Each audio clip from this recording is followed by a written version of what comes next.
So, let me tell you a quick story about my father that I think shows and encapsulates my motivation behind making this particular video and why I want this aspect of boundaries to be beyond clear to all my listeners, especially right now in this time and in this situation in the world.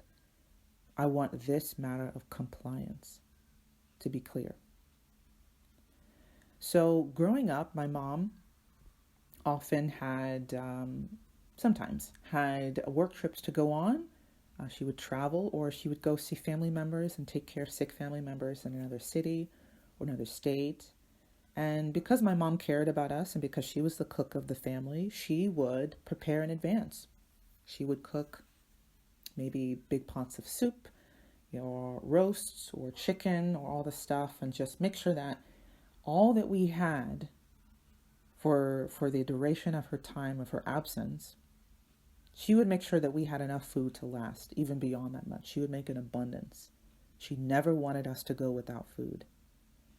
Now, what she normally would do while she was home is every time she would cook dinner, if, say, for example, she made soup, she would take out 6 bowls, 1 bowl for each of the members of my family, and ladle out, enough soup for everyone to have plenty. She would make sure everyone had enough vegetables, everyone had enough meat, etc. And then we would eat. Nobody went hungry. Nobody was lacking in any aspect of the food group because she made sure we all had what we need. Now, as she would leave for her trips, she would expect the same thing to be done. But unfortunately, my dad, my father, has a handicap.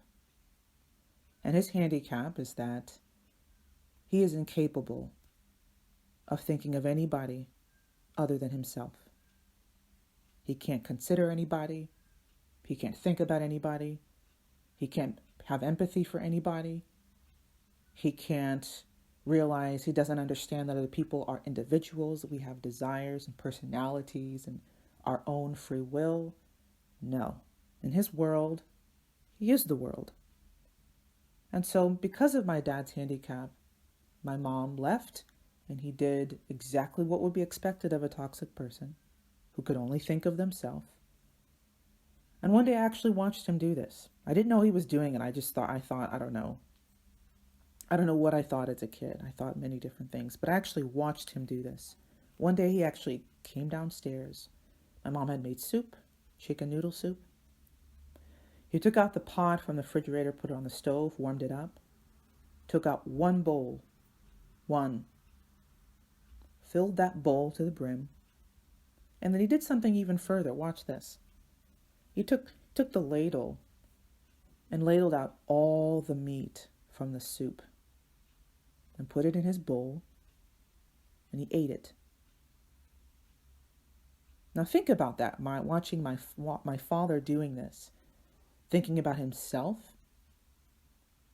Think about this sort of impact that would have on me. Now, mind you, there are 4 kids upstairs waiting to eat dinner. But he could only think about himself. That's his driving motivation, is the self. And the self will not be ignored. Now, this is when I realized that my very own father didn't always, if ever, look out for the well-being of his children, for whom he is responsible. And it's because we lived in a toxic household, meaning that all the relationships in the household are transactional. Nothing is unconditional. Love is transactional. Affection is transactional. Appreciation is transactional. Basic needs are transactional. And so the requirement, the transaction in the house of a toxic household is you children comply with what I say and what I do, what I require of you, and I feed you, and I take care of your basic needs. What I saw at that moment was he broke the rules. Now, let alone this is a toxic environment, and I didn't know this. I didn't know that this was not how normal families operate. What I saw was that the very system that was created by this man The very rules of this system, he broke them. And he still had the nerve to require that I obey him. So this is when I started to rebel. I stopped buying into his stories. I stopped buying into his authority. I stopped listening to him. And of course, toxic people need an audience. So he was expecting for me to listen in on everything and to appreciate and to acknowledge him in everything he did. And I stopped. I stopped giving him attention in any way. And so then he began to act out. As toxic people do, he began to force compliance. Because compliance is either earned by the one in power or it is forced upon the weaker ones via mistreatment or subversion. And he did both.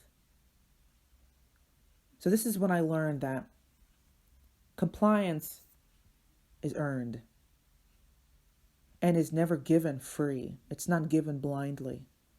And it is especially not given if one side refuses to follow the rules. Now, these repeated occurrences of neglect and self-centeredness were actually very good for me, now that I think about it, because they killed this innocent, blind, naive compliance and obedience that was ingrained in me through this toxic parenting, through this, I would even say, narcissistic parenting. Because narcissistic parents raise servants, not children.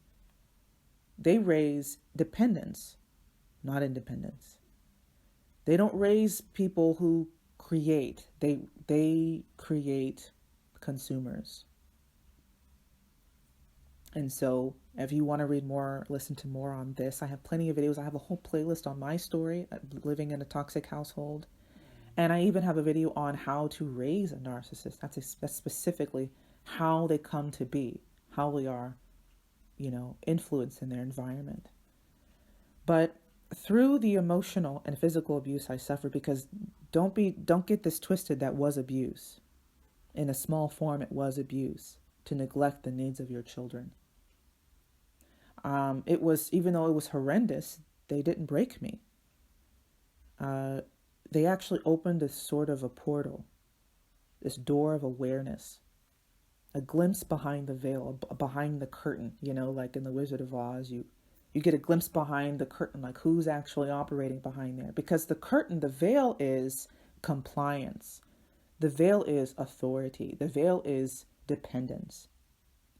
But once you see behind that, you realize who's actually operating behind there. And it is not for your best interest. So just like other events in my life, in your life, and in the world, they have an opportunity to kill, to murder, blind obedience, blind compliance to systems, to people, to things that do not serve you, that do not care about you, that don't have your best interests at heart. These situations, these negative situations, are to help you if you let them. So for example, with this pandemic, I could list, the list goes on can go on for millennia about the problems and about how the current system has used mistreatment and subversion to keep you in compliance. Lying about COVID deaths, the failure to protect the lives from whom their ability to be self-sustaining was robbed from them, lying about vaccine deaths, draining Western countries, and unfathomable debt and despair, the list goes on. All of these things kill blind compliance. No one is entitled to your compliance. You give them your compliance and they must earn it. And if they don't, like I did, when the same thing that I had done after I grew up and I finally was able to be an independent adult, I left. You can do the same. Thank you for watching my video.